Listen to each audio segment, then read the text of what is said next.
अभियान चल रहा है, ये यात्रा चल रही है, हमारे समक्ष जो मुख्य अतिथि के रूप में इस यात्रा के नायक बैठे हैं, हम उनसे जानना चाहेंगे क्या कुछ चल रहा है इस यात्रा के दौरान और क्या संदेश देना चाहते हैं इस देश को। सर, ये सवाल आपसे है। वंदे गो मातरम। सर्वप्रथम मैं अखिल भारतीय गौ सेवक समाज व अखिल भारत गौ सुरक्षा यात्रा के सभी पदाधिकारियों व कार्यकर्ताओं की तरफ से आपके चैनल को नमस्कार करते हैं।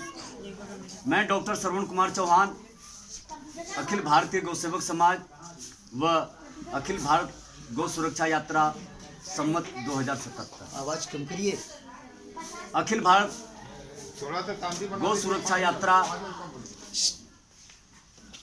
का भव्य उद्घाटन 2 अक्टूबर अंतर्राष्ट्रीय अहिंसा दिवस के शुभ अवसर पर पंडित राम स्वरूप जी अजमेर व दुनिया के चुने हुए 100 वैज्ञानिकों में एक प्रोफेसर डॉक्टर मदन मोहन बजाज जी के भव्य उद्घाटन व मार्गदर्शन में व भारत के समस्त गोरक्षक गो सेवी संस्थाओं के संयुक्त तत्वावधान व मार्गदर्शन में यह यात्रा 3 सदर थाना रोड दिल्ली से होते हुए दिल्ली NCR, उत्तर प्रदेश के मथुरा, वृंदावन, लखनऊ, अयोध्या, प्रयागराज होते हुए बुंदेलखंड के 7 जिले व 47 विकास खंडों के अंदर यह यात्रा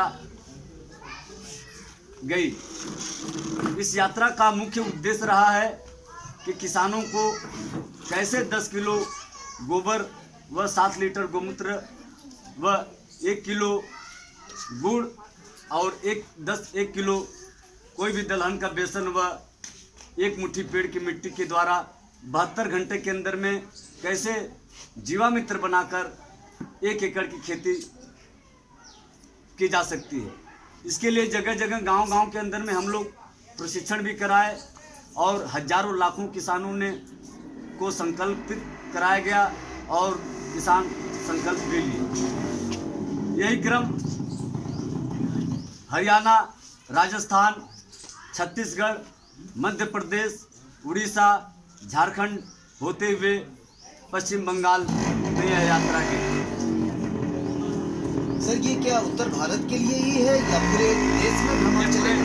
पूरे देश के। साउथ का जिक्र आपने नहीं किया। ऐसा है कि साउथ का एक्चुअली इस यात्रा की पूरी आगे से कोई प्लान नहीं रहा। 3 दिन के अंदर में पूरा यात्रा का प्लान बना और दूसरी बात ये रही कि इस यात्रा का मांग राज्यों में इतना काफ़ी आने लग गया कि हम लोग कवर करने नहीं सके। लेकिन हम लोग अन्य राज्यों के अंदर में उप यात्राओं का भी मैंने तैयारी करा कि अलग अलग राज्य के अंदर में अलग अलग उप यात्राएँ चली, जो लगभग 50 लोग तैयार होकर के पूरी तैयारी कर रहे हैं कि हर जिले के अंदर में मैंने ये उप यात्राएँ चली। हम विष्णु प्रिया जी से जानना चाहेंगे कि आपके बारे में सुनने में जो मिला है अभी तक, बड़ा ही सराहनीय कदम आपने उठाया है। क्या कुछ आप उड़ीसा में जहाँ से आप आती हैं, वहाँ की मूल निवासिनी हैं, आप वहाँ पे क्या कुछ कर रही हैं गुरुकुल के माध्यम से उन बच्चों, जो आदिवासी बच्चों की बात आ रही है सामने? जय गौ माता, वंदे मातरम सभी गोहत भारतवासियों को। उड़ीसा राउरकेला से 90 किलोमीटर देवगढ़ में मेरा पतिदेव श्री संजय पंडा, उन्हीं की प्रेरणा, उन्होंने आज से 16 साल से बच्चों को गुरुकुल खोल के आदिवासी अनाथ बच्चों की मदद करने के लिए गुरुकुल, क्योंकि आज जो शिक्षा व्यवस्था ऐसे हो गया है, मैकल शिक्षा व्यवस्था, हमारे संस्कार से, हमारा शिक्षा से गाय को, गुरुकुल को जो छोड़ दिया है, जबकि आज गाय दूध नहीं देती है तो आज कत्ल खाना जाने को मजबूर हो जाती है।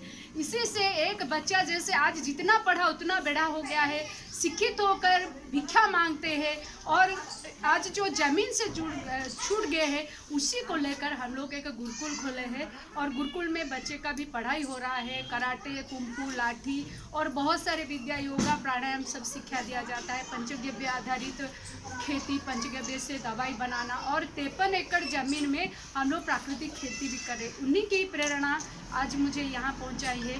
और ये जो यात्रा के तहत हम लोग पूरी गांव-गांव में जाकर पंचगव्य आधारित खेती, पंचगव्य आधारित दवाई बनाना और गोबर से 1100 प्रोडक्ट कैसे बनाया जाता है वो सब लोगों को सिखाते हैं।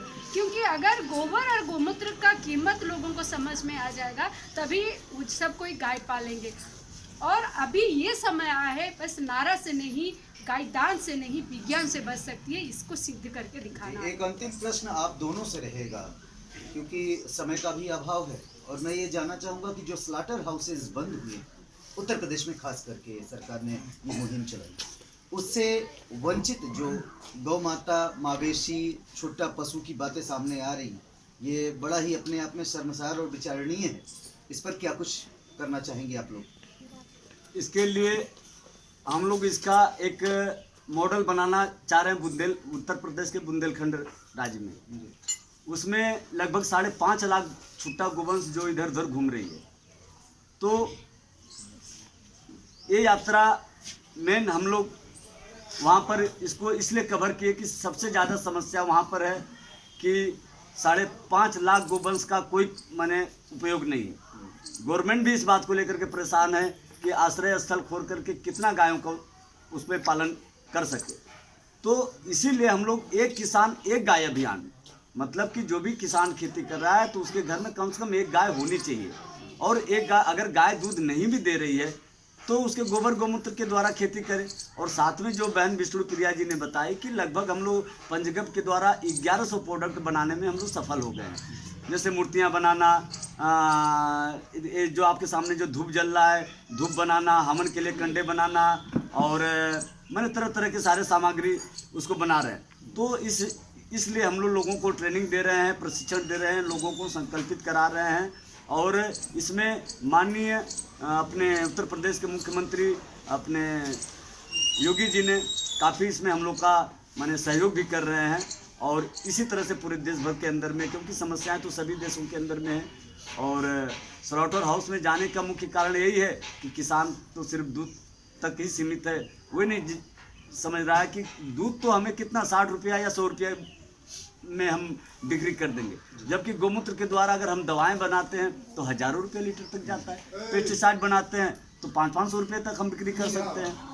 मूर्तियां बन रही, कितनी कॉस्टली मूर्ति जा रही है। धूप बन रहा है, ये जो सामने आपके जल रहा है, ये कम से कम खुदरा में इसका 10 रुपये इसका कीमत है, ठीक है ना। तो इस तरीके से अगर किसी घर में जलेगा तो आज जो हम अपने घरों के अंदर में जो बांस की अगरबत्ती जलाते हैं, शास्त्र बोलता है कि बांस जलाने से वंश की वृद्धि रुकती है। और विज्ञान बोलता है कि बांस जलाने से